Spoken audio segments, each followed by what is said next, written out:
YouTube, what's the deal? It's your girl Jahira, and I am back.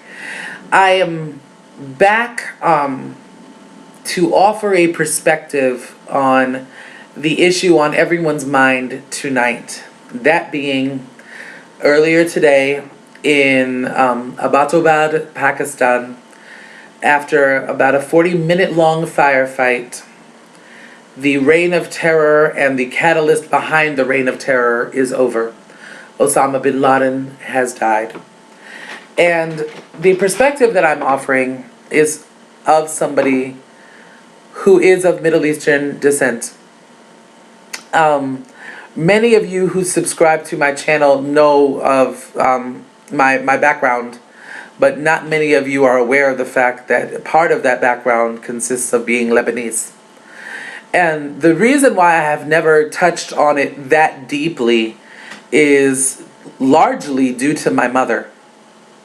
It's very difficult to explain as a Lebanese person and a Middle Eastern person in general the amount of discrimination that we faced since even long before September 11th. Going back to the early 90s and Operation Desert Shield, which turned into Operation Desert Storm, which, as some of you or many of you may know, was Saddam Hussein's exerting control over the oil that was coming out of Kuwait. It became commonplace to make fun of somebody who was known for being Middle Eastern. I remember very vividly in elementary school being asked if I knew Saddam or if I was, part of the regime. I mean, I'm in 5th grade at this point, but it just became sort of lighthearted and a joke. So my mother, who is, again, my adopted mother, who is Italian American, encouraged me not to tell people that I was Middle Eastern. On September 11th, 2001, the world watched in horror as the Twin Towers came down, along with the attack on the Pentagon and the foiled attempt to exterminate the White House.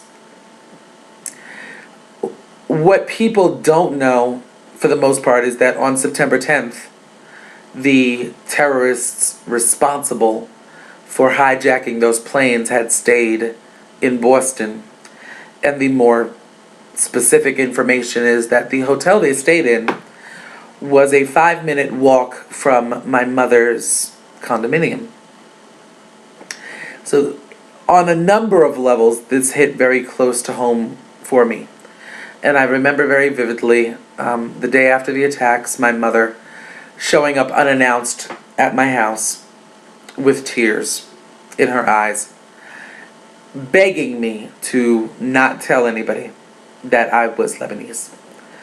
Because at that point, the Bin Laden family that was living in Manhattan had been detained. Other Middle Eastern families had been detained. People were being questioned. It was a very bad time to be from the Middle East. And quiet as it's kept, I am from the Middle East. I'm not second generation. I came to this country at a very young age. And this is the first time I've shared this, and I'm talking about it on YouTube. I came to this country at 3 months old when my biological parents died in the civil war that was going on in Lebanon in the late 70s.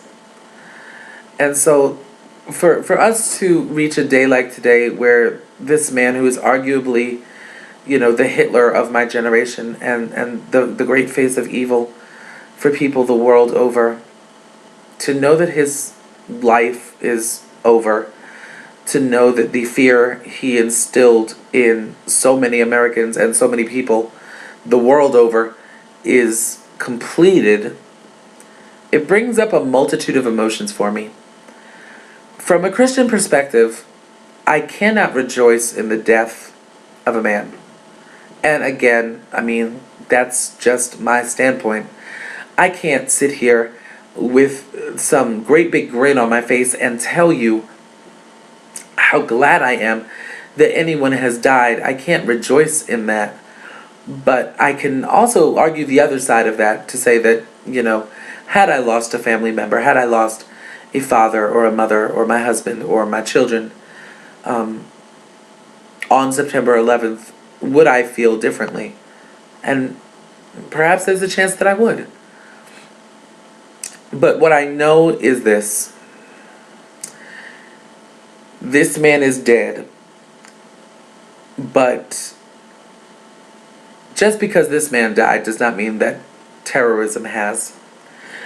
And I really hope that America, while rejoicing in this event that will arguably be considered one of the greatest moments of our time, will now turn their attention to people like Kim Jong-il, to people like Joseph Kony in Uganda, to issues like Sudan, to issues like Juarez, Mexico.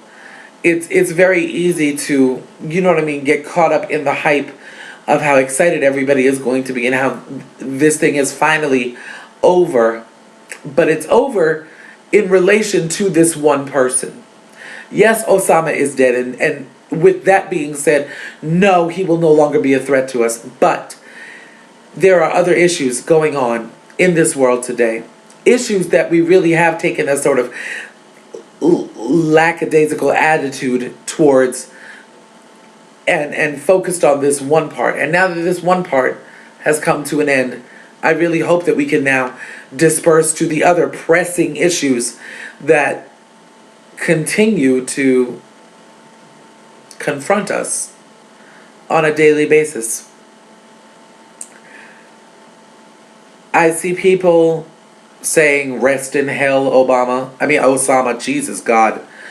And I see people, wow, saying that this man should be drugged through the streets and, publicly humiliated, his body defiled and desecrated.